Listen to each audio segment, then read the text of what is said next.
السلام علیکم دوستو، انسائیڈ بائی معظم فخر میں خوش آمدید۔ کالعدم تحریک لبیک پاکستان کے خلاف کارروائیوں میں تیزی آ گئی، اور نہ صرف کارروائیوں میں تیزی آئی بلکہ آج لاہور کے اندر ایک ایسی افسوسناک صورتحال پیدا ہو چکی ہے اب تک، جس میں خدشہ ہے کہ کئی قیمتی جانیں کو نقصان پہنچ سکتا ہے، کیونکہ آج صبح 8 بجے آپ کو پہلے تو اس کا تو بیک گراؤنڈ آپ کو معلوم ہے کہ یہ تحریک لبیک کے جو امیر ہیں حافظ سعد رضوی صاحب، ان کی گرفتاری کے بعد پورے ملک کے اندر ان کی جماعت کے کارکنان نے دھرنے دیے، کافی توڑ پھوڑ بھی ہوئی، اور جس کے بعد اس جماعت کو کالعدم قرار دے دیا گیا۔ اور آج صبح 8 بجے کے قریب پولیس کی بہت بڑی تعداد نے چوک یتیم خانہ کے اس مقام پر جہاں پر تحریک لبیک پاکستان کا مرکز موجود ہے، اور وہاں پہ بڑی تعداد میں لوگ گزشتہ 6 دن سے دھرنا دیے بیٹھے ہیں، ان کو اٹھانے کے لیے کارروائی کی۔ اور اس کارروائی سے پہلے پولیس نے چاروں طرف سے اس ایریے کو کنٹینر لگا کے بند کر دیا ہے۔ وہاں پر اس وقت انٹرنیٹ فیسیلیٹیز اویلیبل نہیں ہیں، ٹیلی فونز نہیں چل رہے، اور ہمیں بھی میڈیا والوں کو بھی حقیقی صورتحال کو بالکل اس حوالے سے چھپائی جا رہی ہے صورتحال کے وہاں پہ کیا ہو رہا ہے۔ لیکن جو دوست وہاں پہ موجود ہیں ان کے ذریعے جو انفارمیشنز آ رہی ہیں اس کے مطابق وہاں پر صورتحال سنگین ہے، دو طرفہ فائرنگ بھی ہو رہی ہے پولیس کی جانب سے۔ آج صبح 8 بجے وہاں پر جو لوگ بیٹھے ہوئے تھے ان کو اٹھانے کی کوشش کی گئی، اور اس کوشش کے بعد ایک ہنگامے کی کیفیت پیدا ہوگی اور ایک تناؤ ڈیولپ ہو گیا۔ اس تناؤ کے نتیجے میں پولیس کی طرف سے شیلنگ کی گئی اور مظاہرین کی جانب سے پتھراؤ کیا گیا، اور یہ تنازع بڑھتا فائرنگ تک جا پہنچا۔ پولیس کے مطابق ہم پر مظاہرین کی جانب سے فائرنگ کی گئی، جبکہ ہم نے اپنے بچاؤ کے لیے صرف ہوائی فائرنگ کی ہے، کیونکہ ہمیں جو ہے مظاہرین ان پر گولی چلانے کی اجازت نہیں ہے۔ اور یہ ایس او پیز ہیں۔ سائنا ماڈل ٹاؤن آپ کو یاد ہے جب نواز شریف صاحب کی گورنمنٹ یہاں پہ موجود تھی تو طاہر القادری صاحب کا ماڈل ٹاؤن کے اندر کچھ انکروچمنٹس کو گرانے کے لیے ایک آپریشن پولیس نے پلان کیا تھا، جو بھی پھر اسی طریقے سے بدمزگی کے اندر تبدیل ہو گیا تھا، اور پھر وہاں پر اندھادھند فائرنگ ہونے کے بعد 14 افراد جان سے ہاتھ دھو بیٹھے تھے، اور اس کے بعد اس کا مظاہرین کافی دیر تک اپنے لیے انصاف تلاش کرتے کرتے کینیڈا چلے گئے طاہر القادری صاحب، لیکن انصاف نہیں مل پایا ابھی تک۔ اور اب بالکل ایسی ہی سچویشن اس وقت یہاں پہ موجود ہے۔ یہاں پہ یہ نہیں پتہ چل رہا کہ قاتل کون ہے، مقتول کون ہے، دونوں طرف سے ایک جیسی صورتحال ہے۔ اگر ادھر سے گولی چل رہی ہے، ادھر سے پتھر چل رہا ہے، ادھر سے آنسو گیس چل رہی ہے، ادھر سے ڈنڈا چل رہا ہے، اور جو خون بہہ رہا ہے اس رمضان کے مقدس مہینے میں وہ صرف اور صرف مسلمان کا بہہ رہا ہے۔ اب جو افسوسناک صورتحال ہے دوستو وہ یہ ہے کہ مجھے افسوس صرف اس بات کا ہے کہ وہ لوگ وہاں پر اس وقت جو کم از کم اس وقت کی میں بات کر رہا ہوں، آج کے دن کی، کل کے دن کی، جب سے تحریک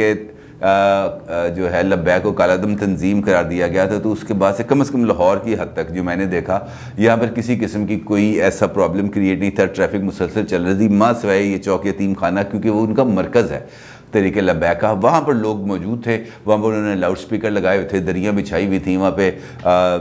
تلاوت بھی ہوتی تھی، وہاں پہ نعتیں بھی پڑھتے تھے، لوگ اپنے اپنے مطالبات کے حق میں نعرے بھی لگاتے تھے۔ اور اگر وہ بیٹھے ہوئے تھے تو میرا نہیں خیال پرامن طور پر اگر وہ بیٹھے ہوئے تھے تو ان کو ہٹانا چاہیے تھا، کیونکہ دھرنے کی تو بنیاد ہی اس حکومت نے رکھی ہے۔ اس حکومت سے پہلے کب کہاں کس نے دھرنا دیا، اور اس حکومت نے خود پارلیمنٹ ہاؤس کے سامنے 126 دن کا دھرنا دیا، تو ان کو تو خود خیال کرنا چاہیے۔ اگر یہ لوگ پرامن طور پہ بیٹھے ہوئے تھے تو ان کو بیٹھے نہیں دیتے۔ کیا کر رہے تھے؟ یہ کالا کالا یا رسول اللہ کی صدائی بلند کر رہے تھے نا، اس کے علاوہ کیا کر رہے تھے؟ لیکن یہ غلط ہوا ہے وہاں پہ۔ آج جو کچھ بھی ہوا ہے لاہور میں، اس کو کسی بھی طریقے سے درست قرار نہیں دیا جا سکتا، اور سب سے المناک سچویشن یہ ہے کہ ہم جیسے میڈیا ورکرز بھی آپ کو ایک کلیئرٹی کے ساتھ مکمل پکچر نہیں بتا سکتے، کیونکہ وہ ایریاز کو دور دور تک اس کو بند کر دیا گیا، وہاں پہ کسی بندے کو جانے کی اجازت نہیں ہے، وہاں پہ انٹرنیٹ کو مکمل طور پر بند کر دیا گیا ہے، جو موبائل فونز کی سروس ہے وہ ختم ہو چکی ہے۔ اور اب وہاں سے جو ہمیں تحریک لبیک کی جانب سے جو پیغامات موصول ہو رہے ہیں وہ بھی بڑے خطرناک ہیں۔ ان کی طرف سے یہ کہا جا رہا ہے کہ اب یہ جو ہے نا دھرنا یہ جاری رہے گا، دھرنا جہاں جہاں پر لوگ انہوں نے کہا ہمارا پیغام سنیں، دھرنا دے دیں، دھرنا انہوں نے کہا جاری رہے گا۔ اس کے بعد انہوں نے کہا جی لانگ مارچ بھی ہوگا، لانگ مارچ اپنی تاریخ کے مطابق ہم یہاں سے سٹارٹ کریں گے اور لانگ مارچ جاری رہے گا۔ لیکن ایک اور انہوں نے ان کی طرف سے اعلان کیا گیا، اور یہ اعلان میں نہیں سمجھتا کہ کوئی مناسب اعلان ہے۔ انہوں نے کہا کہ ہم اب شہداء کی میتیں نہیں دفنائیں گے۔ ان کا یہ اعلان ہے کہ ہمارے جو شہداء ہیں جو ان کارروائیوں کے اندر اللہ کے حضور پیش ہو چکے ہیں، ہم اس وقت تک ان کی میتوں کو سپرد خاک نہیں کریں گے جب تک ہمارا جو بیسک مطالبہ ہے ایمبیسڈر کے بارے میں وہ اس پر عمل درآمد نہیں ہو جاتا۔ اور یہ سب سے زیادہ دکھی کر دینے والی بات ہے، کیونکہ جو میت ہے وہ اللہ تعالیٰ کی امانت ہے، اس میت کو اللہ تعالیٰ کے سپرد کرنا چاہیے۔ مطالبات کے لیے اور بھی راستے اختیار کیے جاتے ہیں، لیکن کسی کا مردہ خراب کرنا یہ کچھ زیادہ اچھی بات نہیں ہے، اور حکومت کو بھی چاہیے کہ یہ معاملات کو جس طرف لے کے جا رہے ہیں وہ ایک ڈیڈ اینڈ ہے۔ ڈیڈ اینڈ سے جا کے بھائی راستہ نہیں نکلتا، راستہ نکالنے کے لیے یہی وہ ٹائم ہے جہاں پر آپ کو راستہ نکال سکتے ہیں۔ آپ ہر روز دھمکیاں دینے پر کر عادی ہو چکے ہیں، لیکن دھمکیوں دینے کے بعد آپ کوئی اور راستہ اس کے لیے تلاش کرتے ہیں، کوئی اور ونڈو آف اپرچونٹی کھولتے ہیں۔ کئی لوگوں نے اب اس بارے میں بات چل رہی ہے کہ سعد رضوی کو جس دن گرفتار کیا گیا تھا اس دن عوریہ مقبول صاحب کے گھر ان کی میٹنگ تھی حکومتی لوگوں کے ساتھ، نور اللہ قادری کے ساتھ اور باقی لوگوں کے ساتھ، جہاں پر انہوں نے اس قرارداد کا مسودہ دیکھنا تھا۔ وہ عوریہ صاحب کے گھر میں انتظار کرتے رہے، لیکن یہ لوگ نہیں آئے۔ پھر وہ کسی کا جنازے پہ چلے گئے، وہاں سے واپس آ رہے تھے تو ان کو گرفتار کر لیا۔ یعنی کہ وہ اس وقت تک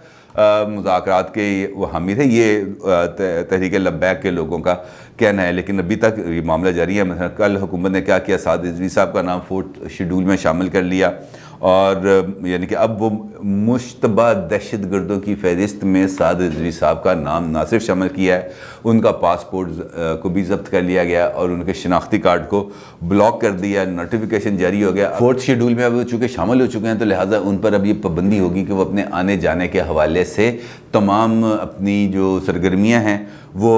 پولیس کو اس کے بارے میں ان کو آگاہ کرنا ہوگا، کس سے ملنے جا رہے ہیں، کب جا رہے ہیں، کب جائیں گے، کب آئیں گے، یہ تمام ڈیٹیلز ان کو پتہ ہونی چاہیے۔ اب ان کے بینک اکاؤنٹس بھی منجمد ہو گئے، ان کی تمام جائیدادیں بھی منجمد ہو گئیں۔ یہ آپ انتظامی کارروائیاں یہ آپ کر سکتے ہیں، لیکن جو آج کیا جا رہا ہے اس پر بہت زیادہ افسوس بھی ہے، اس پر بہت زیادہ تشویش بھی ہے، اور دکھ اس بات کا ہے کہ ہم لوگ ایک جانب جمہوریت کے علمبردار بھی ہیں، ایک جانب ہم مذہب کے علمبردار بھی ہیں، ایک جانب ہم ریاست مدینہ بھی بنانا چاہتے ہیں، ایک جانب ہم نبی کے نام پر، نبی کے نام لے کر نبی کے نام لیواؤں کے اوپر ہم عرصہ حیات تنگ بھی کرتے ہیں۔ مجھے نہیں سمجھ لگ رہی کہ ہماری ریاست اس وقت کیسی دو عملی کا شکار ہے۔ نبی کریم صلی اللہ علیہ وآلہ وسلم، ان پر ہماری جان، مال، اولادیں سب قربان، اس پر تو کوئی دو رائے نہیں ہے۔ ان کی عزت و حرمت پر کسی قسم کا سمجھوتا کیا ہی نہیں جا سکتا، لیکن سوال یہ پیدا ہوتا ہے کہ کیا یہ جو ہم نے نبی کے نام لیواؤں کو آج چوک یتیم خانے سے اٹھانے کے لیے جو ہم نے راستہ تلاش کیا ہے، جو راستہ ہم نے اختیار کیا ہے، کیا وہ راستہ اس لائق ہے کہ ہم اپنے آپ کو جسٹیفائی کر سکیں؟ ہم نے بے گناہ لوگ، روزے دار لوگ جو وہاں پہ سحری کے بعد بیٹھے ہوئے تھے، نعتیں پڑھ رہے تھے، ہم نے ان کو اٹھا دیا یار، اور اس بے ہنگم طریقے سے، بغیر سوچے سمجھے، بغیر نتائج۔ مجھے نہیں سمجھ لگتی کہ ان لوگوں کے سینے میں دل بھی ہے۔ خود یہ بیٹھے رہے یار 126 دن ادھر، غضب خدا کا، اس وقت ان کو کوئی خیال نہیں آ رہا تھا۔ اس وقت تو لاک ڈاؤن کا اعلان بھی خود کر رہے تھے، اس دن تو سول نافرمانی کا اعلان بھی ہو رہا تھا، اس وقت تو بجلی گیس کے بل جلانے کا بھی اعلان ہو رہا تھا، اس وقت تو ٹیکسز پے نہ کرنے کے بھی وہ لوگوں کو ترغیب دی جا رہی تھی۔ وہ زیادہ سویئر کام تھا یا یہ جو بیچارے لوگ وہاں پہ بیٹھے ہوئے ہیں ایک اپنے مطالبات کے لیے؟ افسوسناک صورتحال ہے، اور افسوسناک صورتحال اس حوالے سے بھی ہے کہ ہم آپ تک صحیح صورتحال نہیں پہنچا پا رہے، اور چونکہ وہاں تک ہماری رسائی محدود ہے، کوشش کریں گے آپ کو اگلے ویلاگ کے اندر ایک مکمل طور پر ایک فیکچول پوزیشن سے آگاہ کرنے کی، اور اللہ تعالیٰ سے دعا ہے کہ وہاں پر جو تمام لوگ اس وقت موجود ہیں، اللہ تعالیٰ ان سب کو اپنے حفظ و امان میں رکھے، سب کو اپنے حفظ و امان میں رکھے۔ نبی کے جو نام لیوا ہیں وہ نبی کے نام لیواؤں پر عرصہ حیات تنگ نہ کریں۔ یہ ہاتھ جوڑے آپ کے سامنے، اپنی رائے کا ضرور اظہار کیجیے گا۔ آپ کا بہت شکریہ، اللہ حافظ۔